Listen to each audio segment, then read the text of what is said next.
మొన్న శనివారం కడప జిల్లా పులివెందుల మండలం ఎర్రబల్లి కొత్తపల్లి గ్రామానికి చెందిన బాలకృష్ణమూర్తి అనే ఒక 42 సంవత్సరాల రైతు అరటి పంట వేసి నష్టం వచ్చి అప్పుల ఊబిలో కూరుకుపోయి మొన్న పొలంలోనే గడ్డి మందు త్రాగి ఆత్మహత్య చేసుకున్నాడు.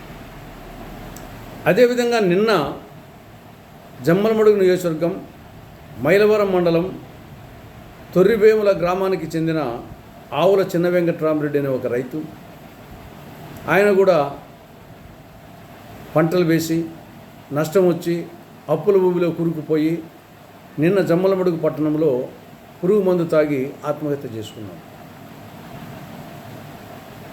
ఇలాంటి సంఘటనలు రోజు జరుగుతున్నాయి, అనేకం జరుగుతున్నాయి రోజు. ఈ రెండు వచ్చేసి only tip of the iceberg మాత్రమే. మరి రాష్ట్ర ప్రభుత్వం, కేంద్ర ప్రభుత్వం ఏం చేస్తాము? రైతు పంట పండించడం ఒక ఎత్తు అయితే దాన్ని అమ్ముకోవడం, మార్కెటింగ్ చేసుకోవడం అనేది మరొక సమస్య అయిపోయింది. ఏ పంటకు గిట్టుబాటు ధర లభించడం లేదు, అడిగేవారు లేరు, కొనేవారు లేరు. ప్రభుత్వం నిమ్మకు నీరెత్తినట్లు కూర్చుంది. రోమ్ నగరం తగలబడిపోతూ ఉంటే నీరో చక్రవర్తి ఫిడేల్ వాయిస్తూ కూర్చున్నట్లు కేంద్ర రాష్ట్ర ప్రభుత్వాలు ఉన్నాయి.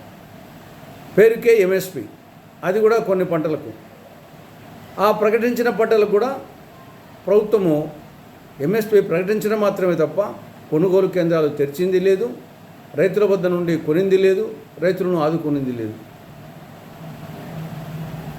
అది ఏ పంట అయినా సరే, అది అరటి కానీ, మామిడి కానీ, చీనీ కానీ, పసుపు కానీ, మిర్చి కానీ, టమోటా కానీ, ఉల్లి కానీ, పొగాకు కానీ, ఇలా ఏ పంటకు కూడా గిట్టుబాటు ధర లభించడం లేదు.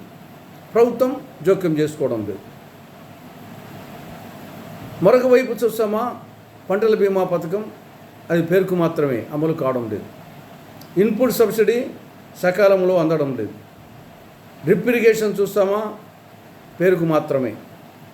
సున్నా వడ్డీ పథకానికి సున్నం పెట్టడం జరిగింది, పావులా వడ్డీ పథకానికి పాడె కట్టడం జరిగింది.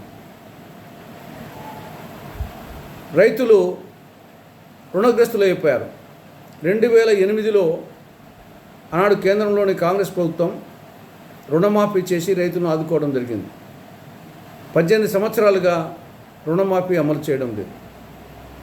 కాబట్టి రైతులు రుణగ్రస్తులు అయిపోయారు. రైతు లేనిదే రాజ్యం లేదు. రైతు ఏడ్చిన రాజ్యం, ఎద్దు ఈడ్చని సేద్యం బాగుపడవని మన పెద్దలు ఎప్పుడాలంటూ చెప్తున్నారు. కానీ ఇప్పటికైనా కేంద్ర రాష్ట్ర ప్రభుత్వాలు కేవలము మాటల్లో కాకుండా చేతల్లో రైతులను ఆదుకోవాలని, ఎంఎస్పి ప్రకటించడం కాదు, కొనుగోలు కేంద్రాలు తెరిచి ఆ ఎంఎస్పి లభించినప్పుడు కేంద్ర రాష్ట్ర ప్రభుత్వాలు జోక్యం చేసుకుని కొనాలని, రైతుల రుణమాఫీ పథకాన్ని మరొక్కసారి అమలు చేయాలని, తద్వారా రైతులను రుణ విముక్తులు చేయాలని, ఆత్మహత్యల బారి నుండి వాళ్ళను కాపాడాలని కాంగ్రెస్ పార్టీ కేంద్ర రాష్ట్ర ప్రభుత్వాలకు విజ్ఞప్తి చేస్తూ ఉంది.